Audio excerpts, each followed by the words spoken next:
Welcome to the Friday Night Lineup, a show about two friends reminiscing on TV shows and movies from our childhood and teenage years that would typically air on a Friday night. Today we are taking things back to Elmwood City, but this time we aren't talking about Arthur. That's right, today's episode is about Arthur's spin-off series, Postcards from Buster. We talk about how the show opened our eyes to traveling at such a young age, how the live-action animation hybrid was both interesting and creepy at times, as well as how we missed our opportunity to meet Buster when he came to the Bay Area twice.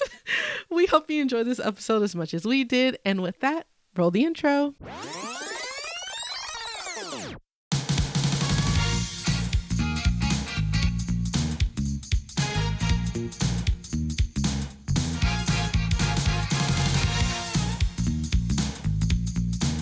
Welcome everyone to the Friday Night Lineup.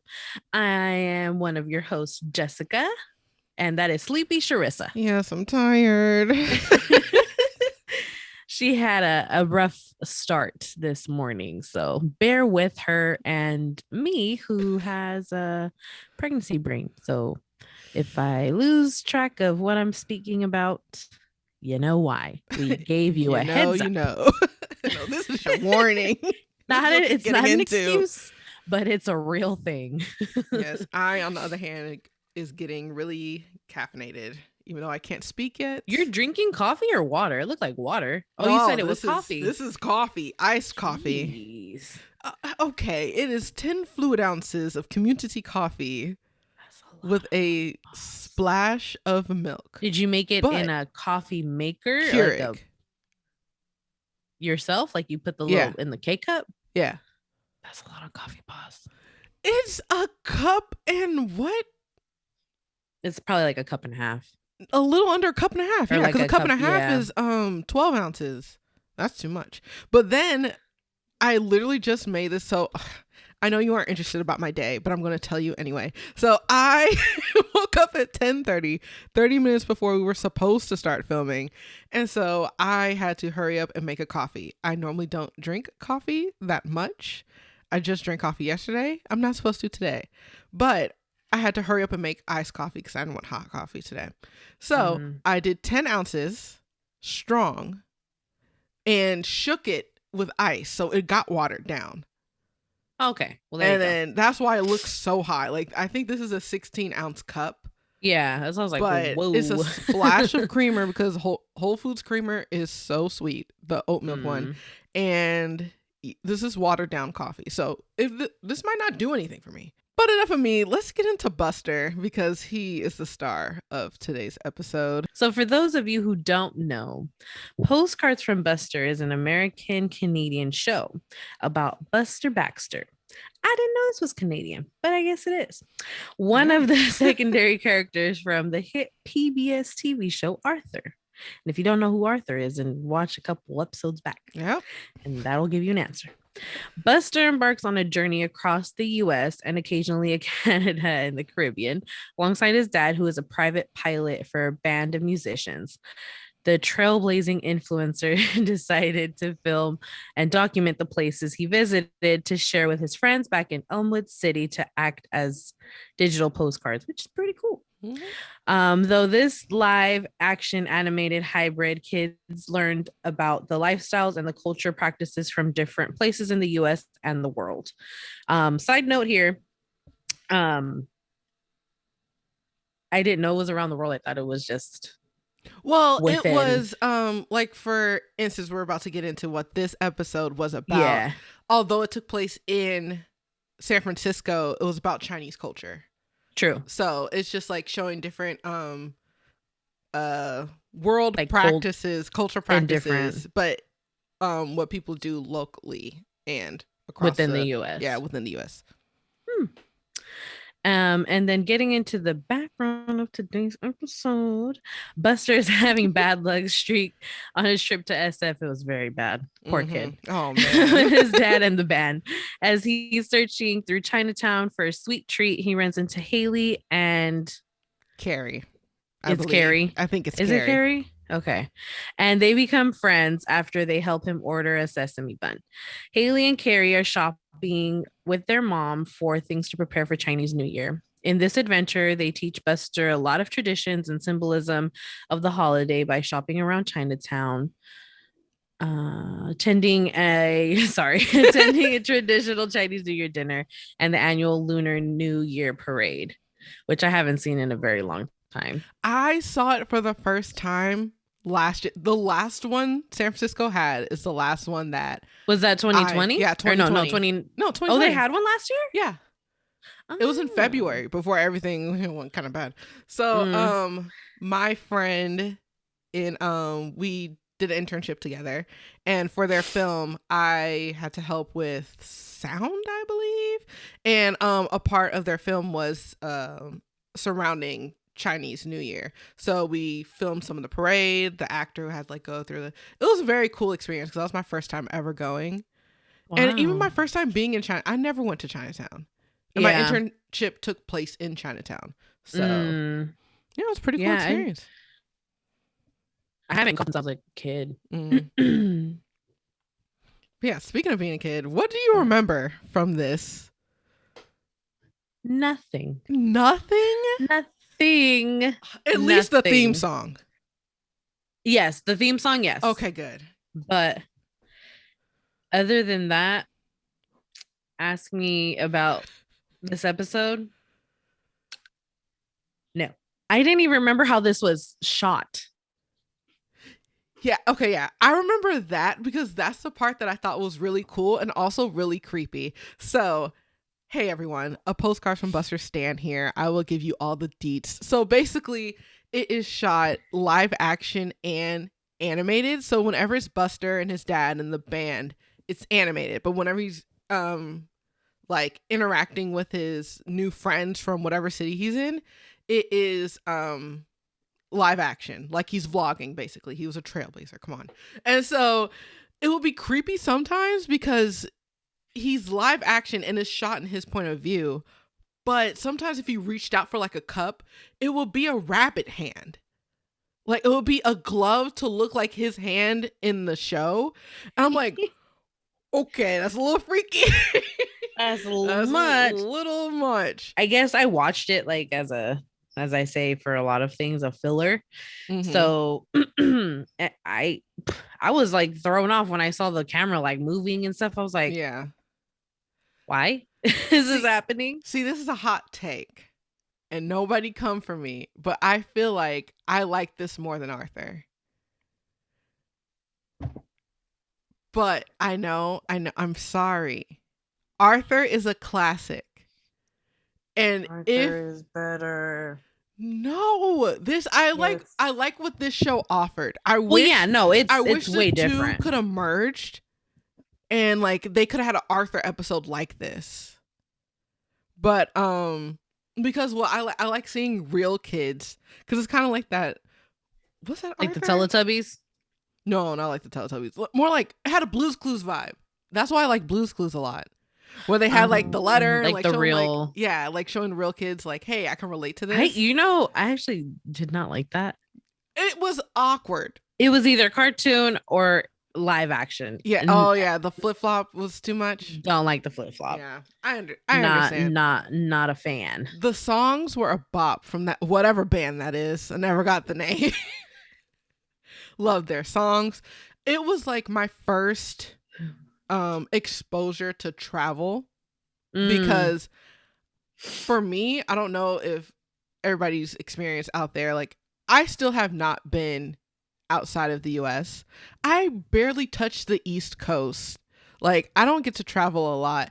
And when I did as a kid, it was mostly if it wasn't it will either be a family thing to Reno or visiting family because when this show went off the air here, it still played reruns in Louisiana. So when I visit my family in Louisiana for the summer, I remember the New Orleans episode came on. We're like, hey, Buster's near us. And then so we saw all the stuff that was going on. And I never been to New Orleans yet because my family is about 45 minutes outside of it. And so I'm like, where are we stuck in the house? Let's get in the car. Let's go to New Orleans, see Buster. And so me and my cousins what are we doing here, guys? What are we doing here trapped in this room? Trapped in this house all day? Like, can't even go down the street. Like, can we go to New Orleans? Like, everybody has a car here. One of y'all get in and let's go. And like, because like traveling then, I'm only hopping from house to house. I don't get to really see much of the city or much of the state. So like seeing that through different lenses of the kids that Buster was visiting, I'm like, oh, I want to go there one day. I want to do that one day. And so like, I don't know, it's just like a way that I can live, much to how people are fixated with vloggers and like influencers now because they get to live vicariously through them. So I'm like, I get to go to New York with Buster. So I think that's why I personally enjoyed it. Yeah. Versus Arthur. Arthur's a good show to be like showing like friend group and like city and like I want to visit them, but it wasn't taking me outside other places. Yeah. So like Arthur is a stronger show, but I connected more with Postcards from Buster. I'll leave it at that. Not saying it's totally better, but I connected more with it. It's cool how it like educates you like on the culture, like specifically, like it's not like, I don't know, it's not all over the place. It's like kind of focusing on one thing, which is cool. And I like how they had like some like little highlights in there. Like I saw Bart and I was like, oh yeah, like how are we getting to the parade? Like, and he was like a moving train, and I was like, is Bart full? Is Bart? Oh yeah, because I forgot her name. Basically the singer in the band was like traveling with Buster around the town when he was like meeting up with Haley and Carrie. So I was like, that's what they call their subway system. Bart. It's called Bart. What does Bart even stand for? Bay Area Rapid Transit. Well, thank you for putting me on game. The more you know. The more you know. But also, speaking of going to San Francisco, I didn't go to San Francisco as much as a kid. And this made me want to go. Like, it seemed like a trip. Like, at that young age, when you just stay in your side of the Bay Area, I'm just like, I want to explore more of the Bay Area. And so I was just like, can we go? Because I think the only time I went was like for field trips. That's how we would travel, is either bus and Bart. Yeah. And it was kind of cool to see that on, you know, I mean, obviously it wasn't like, I mean, it was worldwide, not worldwide, but like nationwide. But I mean, who knows if they even aired it like anywhere else. Yeah. I mean, they might have like once. Them traveling around town, like Chinatown, now that I went there within the last year for work stuff, I was like, oh, I remember going there. Like, wait, I think actually the place they stopped at is still running. There? Yeah, still there. Wow. Because I was like, I remember this sign and I remember this layout of the food. I'm like, did I get lunch there one day? So, yeah, that's cool. It was pretty cool. But yeah, it made me miss SF. I normally hate going there. I know. I was like, that's a lot of people. Oh, yes, it was. My experience with Chinatown was a little different because like, it was 2020. And so, as news of the pandemic hit, unfortunately, there weren't a lot of people shopping there anymore and businesses weren't getting a lot of, patrons. And that's why I was like, no, I'm going to get lunch every day in Chinatown to support them. Cause this is like ridiculous. I'm getting my chicken bun cause it's fire. Yeah. And like sitting at restaurant, like the last restaurant I ate out at was in Chinatown. Oh, okay. So that was like my last dining in experience. Sheesh. Yeah. And then Chinese New Year, in comparison to what I experienced and what they showed, was two different Chinese New Years. I was so scared. I actually got popped in the ankle by a firecracker because it's just like, yes. I'm like, luckily I had like, I think I had my Vans on, so my ankle was like kind of protected, but it was still like kind of like, ow. But yeah, fireworks go off like crazy. Wow. And I'm just like, and I don't like fireworks. I'm not a fan. They're too loud. Disneyland grade fireworks. Oh my God. I'm like, this is a firecracker, sure. Like the one they showed in the episode was like a string and like they set it and it's like red paper or like pink like eraser texture that's like is in the street. And it's like cute. Fine. Still loud, but I'll accept it. I don't want to see a Disneyland firework display in the middle of the street. That's a little scary. It's like the cannon, like the tube. Yeah. And they set it and it just goes. I'm like, am I at an A's game? Or am I just casually walking to my friend's Airbnb? Like, I don't know. Oh my God. What's happening? So that's scary. I was like, I like this one better. But it was still really interesting. And, it was cool. The Long Dragon saw that too. I was like, oh, I remember all this. That's cool. Yeah. But yeah, I liked it. I appreciated it. And it was nicely, I feel like it wasn't too cheesy. It was kind of perfect. And I enjoyed it. Yeah, I learned some things. It still left me with some questions as an adult. I was kind of confused. We kind of hinted at it earlier. The whole perspective of Buster. Like this is shot in the POV of Buster. So he's like about eye level to the kids because like that's how he is with the adults in like Arthur and like the cartoon version of this show. And so I'm like, is the voice actor there? I don't think so. I think he's voiceovering and like, somebody's like doing the interviews. Yeah, and there's just like some random like the DP of the show, like the director of photography is just like filming it. And then someone else is feeding the lines because they got to have a conversation. Yeah. And I'm like, how? I don't get the logistics of this. Like, I feel like the magic is gone. And now I'm like thoroughly analyzing how did this work? No, I think that they had somebody standing in for the questions and then had Buster ask it again in kind of like the same. Yeah, like it was clearly like the timing. Yeah, it was clearly like ADR. It was like voice overed after it was shot so that he can like, you know, talk. Have his voice in it. Yeah, have his voice in it. And like just the acting overall, I was questioning because I'm like, okay, are these two kid actors or was there like a, hey, we're filming Postcards from Buster. We want to like follow a family or we want to follow like, because the parents don't, they were in on it too. They were in on it, but it was just like, hey, Buster. Like it didn't seem like professional acting. It didn't seem like on a kid show where it's like, clearly this kid's an actor. But it seemed very raw and amateurish, like as if he ran up on them on the street. I know they didn't like clearly they planned it. They didn't like literally go up to two random girls on the street.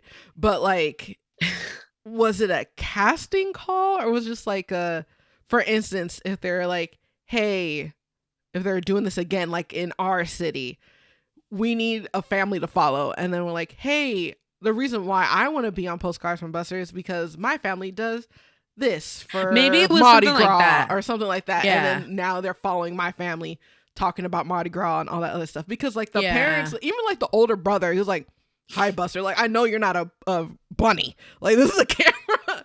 So like it tried to keep it like raw and amateurish. I think you're on to something with that because I think that's probably what it was. Like, hey, I do this for this holiday or this celebration. Yeah. This is what we do. And I think that's what it was. Cause like the acting was kind of like, hi, Buster, how are you? Like, I was like, it wasn't like, I know this is a kid's show, but come on. There's a difference between bad acting and like actual, like a vlog. Yeah. Like you're not, well, some people got the money to cast people in their vlogs, but that's a whole nother story. But it's like planned, but for the most part, it's like a riff. You know what? Let's spice things up. Let's see how you were rated as a kid. Okay. And then rate it now. Okay. As a kid, I probably would have rated it like maybe like an 8 out of 10 bunny hands. Bunny But as an adult, I rate it probably, unfortunately, they're disappointing me, a 6. out of 10. I thought you were going to go below 5. And when you said unfortunately, I'm being generous with the 6. I want to say like 4. 4. But I just hate the camera work. I hate the camera. Like I get it. I hate that. Like it's cool. Like I get why, but it's like not feeling it. Yeah. If the hand would have popped up, I would have gave that a 4 too, because that's just so creepy. I don't know what makes that okay, but okay.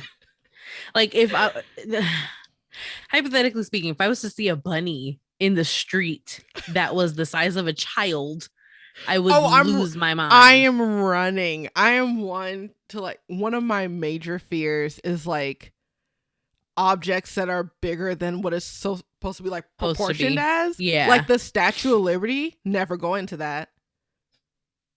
Like you're telling me the point in her crown is as tall as me? A crown is this.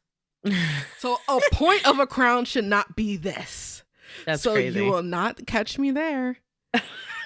Nope, never. So nope. Statues, buildings are fine.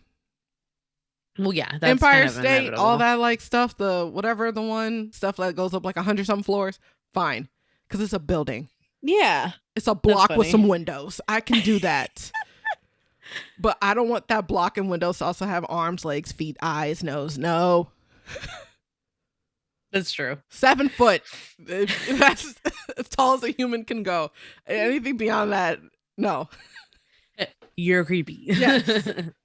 But what about you? What do you rate it? I would say as a kid I would give it a 10, clearly. But now I gave it about an 8 because it was still like nostalgic to me. So I think a lot of my rating went with nostalgia. Just reminded me of like summers at my grandparents' house and like all that. And so this particular episode wasn't one of my favorites, but still, so I'm more so rating the overall we know you series. Like the LA one. Yeah. Oh yeah. Los Angeles. That song was a bomb. Note to Sharissa, put the actual song when she's singing it. Yes. Yeah, Los Angeles and New Orleans. Yeah. And even talk about philanthropy, he went back after Katrina. Like they did an episode on a special of Katrina to like kind of like tell kids like, hey, this is what happened. That's cool. So shout out to Buster. But unfortunately with good shows often comes controversies. But what though? But this controversy, I will try my best, audience, not to get heated. Because this controversy is stupid, in my opinion. Because especially, and it should be fixed. We're in 2021, like, get over it. So I don't know, Jessica, if you read it or like saw anything of it, but basically what happened was that there's an episode in season 1, episode 33, titled Sugar Time, and it takes place in Hinesburg, Vermont. And it features a same-sex couple. The episode focuses on the production of making maple candy, and some of the kids involved have 2 moms. Main reason being is that Vermont was one of the first states to legalize same-sex marriage. And basically what happened was PBS pulled this episode in a lot of places. Even to this day, it is not, well, you can't view it on Hulu. Not Hulu. You can't view it on Amazon Prime Video. It says it's there, but it says like video not available. But there's only 54, and there should be 55, and the one that's missing is Sugar Time in 2021. And so can I interrupt for a second? Yeah, I'll get back into it, but yeah, because in Arthur, Mr. Ratburn. Yeah, and that was 2019, 18. Oh, come on. But yeah, it's the same. I think it was PBS that did it, not the creators. And then but PBS aired that one too, didn't they? What? With Mr. Ratburn and his husband and them getting married and all that? Well, some just like, well, that was like a long time, a lot of but just difference. I think they have the same approach because for example, for this, even though the words lesbian or homosexual weren't included in the episode, PBS still decided to not air the episode because it was deemed inappropriate, with the exception of PBS affiliates in Dallas, Fort Worth, Texas, Los Angeles, California, New York, and Boston, Massachusetts.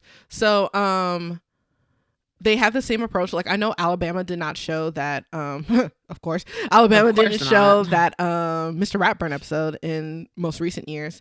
Wow. But yeah, it's not shown, or like you can't view it. You can view it in a third party. Like, if you want to watch it, go on YouTube. Like, yeah. That's how we had to watch this episode, because Amazon Prime lied and they don't have any episodes up. But I think in part is not in syndication.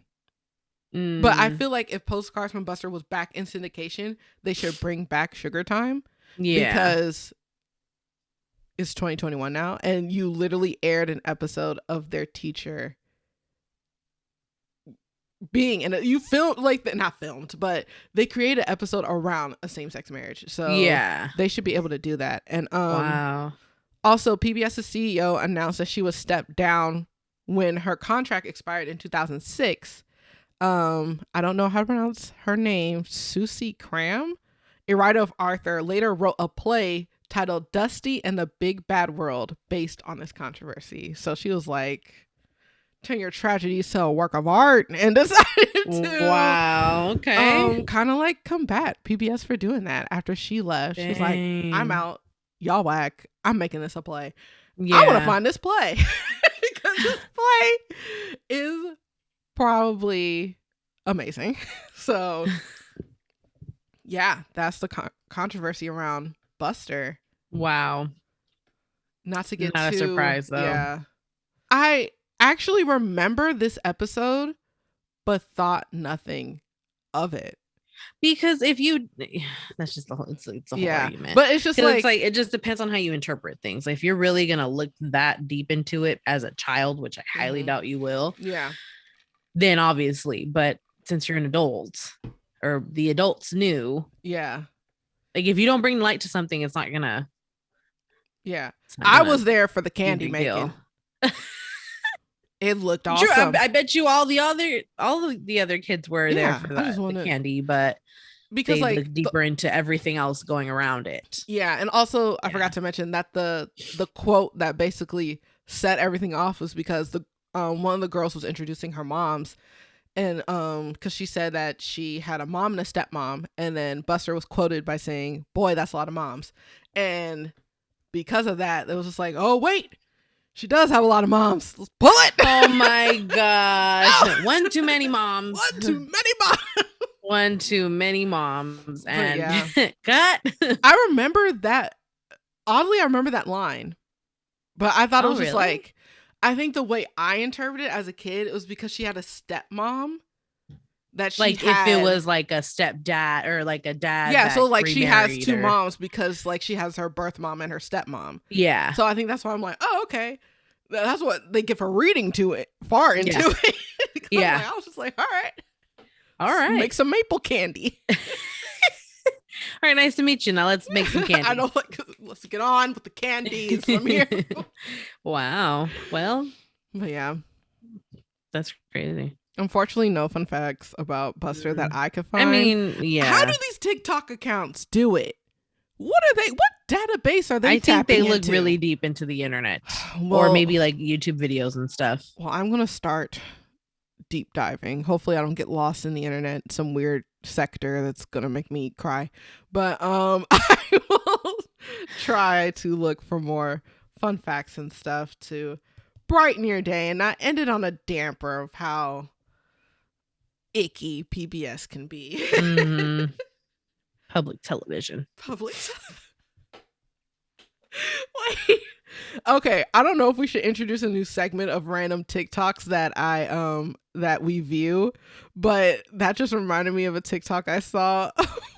Someone talking about SpongeBob. It was like, he quotes this all the time, but no one gets it. And he was saying, educational television. Oh no. It was like he was doing this driving test and lost control of the boat. Like he was passing random signs. Educational television. Oh no. Oh man. Oh man. So we should make a new segment of that. Yeah. So anytime we do something PBS, anytime the word PBS pops up, we have to put educational television. Gotta put that. Oh, educational no. television. Viewers like you. Thank you. You're welcome. Keeping y'all afloat all these years. Seriously. With my views. Or wait, what is it? The views, right? Yeah. Right? Like. Yeah, I think it's a view. I don't know. Or donations. I don't know how it worked. In part, it's donations, not so much the ratings. But yeah. I wasn't going to no Napa winery. Like the commercials they would have in between. Yeah. Yeah. I'm not seeing this play that's back for the 50th year about people dancing. Like, it was always some ballerina stuff, a winery. Yeah. We got nature in Monterey. Like, it was, very adult, because that's where the money was. They didn't want my little $2. They didn't want kid money. They wanted adult money. But onto other better things. Yes. But that was it for Buster. Yeah. Postcards from Buster, honestly. I mean, pretty self-explanatory. It was a different, I mean, the gist of it was the same, but it was just, he had his little breakdowns or little minis, little something segment of him that would intertwine, and then they would just interview kids or I'm gonna deep dive so we can revisit this, so I can show you a good episode. Yeah, not saying this one was pretty good. It was educational. I think it's gonna be Los Angeles, guys, but we'll see. I don't remember much. I just remember singing. But you remember that song? Yes, and it got in my head. Yeah, because you shared it with me. Yeah, maybe the New Orleans one. Yeah, that'd be cool. Show you a bit of my culture. Yeah. Besides beads, that's all I was able to do. Oh, I still have the beads you gave me when you we were kids do? too. I do. Oh my gosh, it's in a box. I know that, but I still have it. You gave me a special one. Oh yeah, the elite always get the best pickings. Yep. She didn't give me no basic beads. She got me beads that they were kind of like wooden, or the thing was like wooden. Mm-hmm. Oh, the little, it had like a emblem thing. Yeah. Yeah. She's like, I got like 20 of those. Oh no, I don't even know my collection anymore, because I got stuff from college too. Oh, okay. We should go to Mardi Gras one year. It's tame compared to what people think it used to be. No, what people think it is. Oh, it's very family oriented, and I didn't know that until college. I just assumed it's only like that at night or something, or like when people get like raunchy. No, well, probably on Bourbon. Oh, that's where. But probably. like the parades itself, no. Oh, okay. Yeah, because I was like, finally, I'm old enough to go to Mardi Gras, and I'm over here seeing infants being pushed around. I'm like, you telling me all these years I could have went? Just the same, bringing it back full circle. Buster going to New Orleans. I could have went all this time, but you're keeping me locked in this house. Mm-hmm. Now I'm mad. Let's go. I'm. On that note. On that note. Bye. Bye. Thanks for watching. Thank you for listening to this week's episode of the Friday Night Lineup. Make sure to comment and rate us 5 stars. Subscribe to our YouTube channel, The Friday Night Lineup, for the video version of this podcast. Also, make sure to follow our Instagram and Twitter at TFNL_pod for more updates. And while you're there, give us some suggestions on what we should watch next. Talk to you next week. Bye.